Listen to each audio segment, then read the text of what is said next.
Everyone remembers Bowser, Ganondorf, and Ridley as iconic Nintendo villains. But there's one antagonist players have misunderstood for over a decade. A villain who wasn't driven by power, or greed, or even hatred, but by sorrow. Count Bleck wasn't just another RPG bad guy. He was a tragic character who became a villain because it was the only way he knew how to save something he already lost. Oh, and Count Bleck winning the poll also means one thing. You are all now officially responsible for the emotional damage this video is about to cause. Keep voting because the next one might be even worse.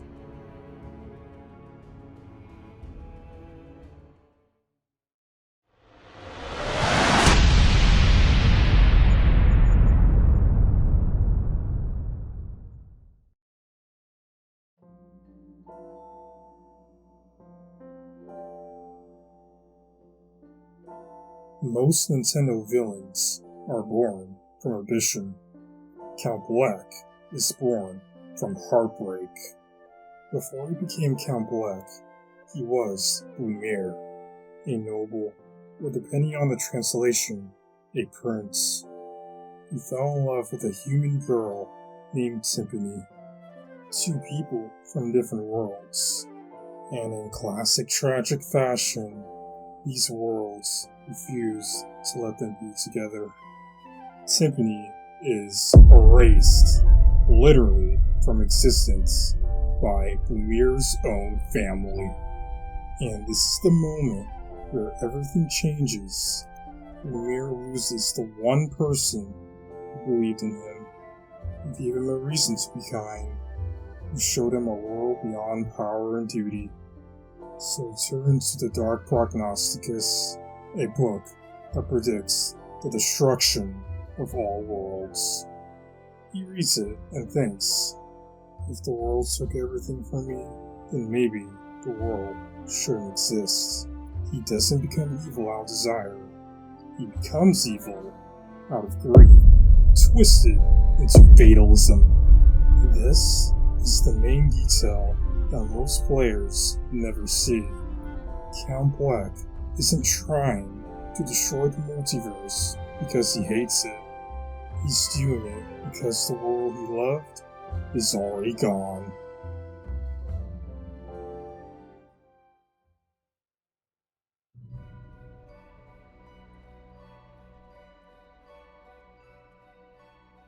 But what makes Count Bleck interesting is that he isn't loud.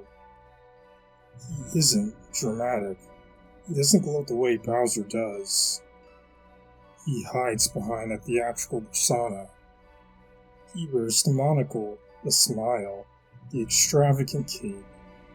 All of it performing a performance to keep it from people seeing who he really is. A man broken beyond repair. Every calm line he delivers, the void progresses as foretold. Isn't an evil laugh or a power trip. It's a man accepting the fate he thinks is unchangeable. He doesn't want to win. He wants a prophecy to happen because in his mind, if I can't have happiness, nobody can. And that worldview makes Count Bleck realistic than most Nintendo villains. People always don't break loudly. Sometimes they break quietly.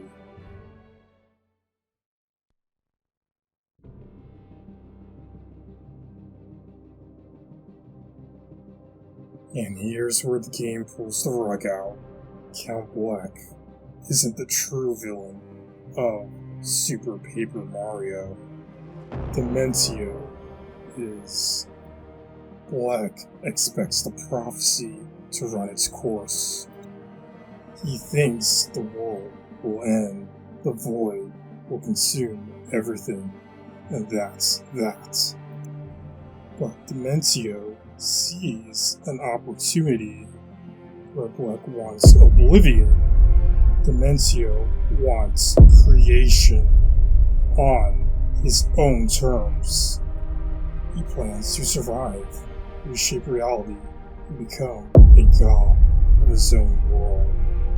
That's why he manipulates Mario, Peach, Bowser, and the entire progression of events.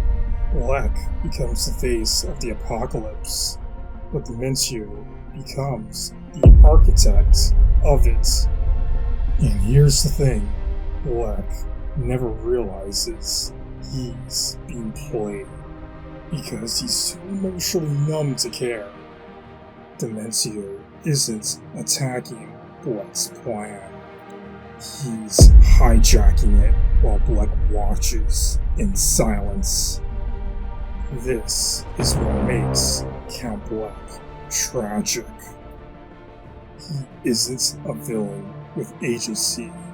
He's a nihilist who's given up. And in giving up, he lets a far worse evil grow behind him.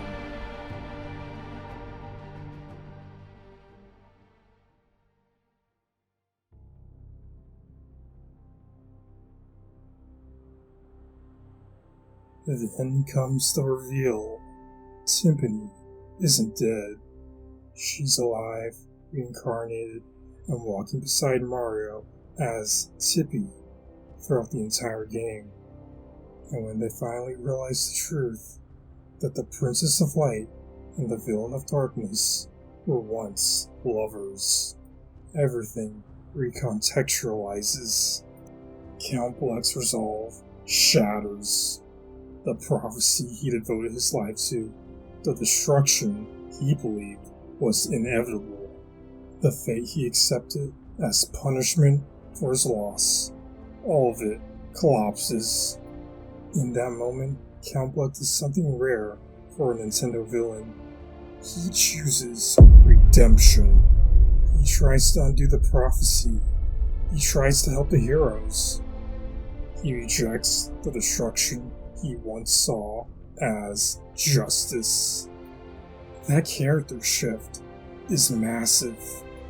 It proves one thing, and it's that Count Bleck was never truly evil.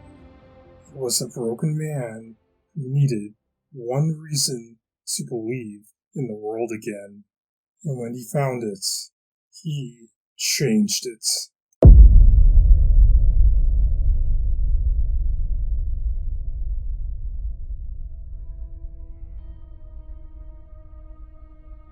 And here's what makes the story so powerful.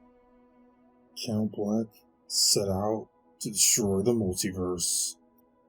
But in doing so, he created the team that ultimately saved it. Mario, Peach, Bowser, and Tippi. It is poetic, tragic, and genius. Bleck's greatest mistake became his greatest salvation. He wanted to erase the world, but the journey he set in motion brought him the one thing he never had: a second chance. Not because fate demanded it, but because people refused to give up on him. And that's why Count Bleck shouldn't be dismissed as a villain.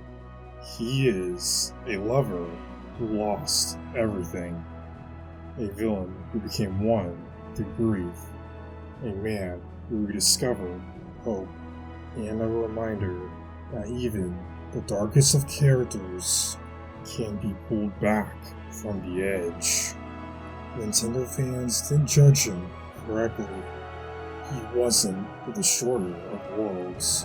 He was the one who needed saving the most.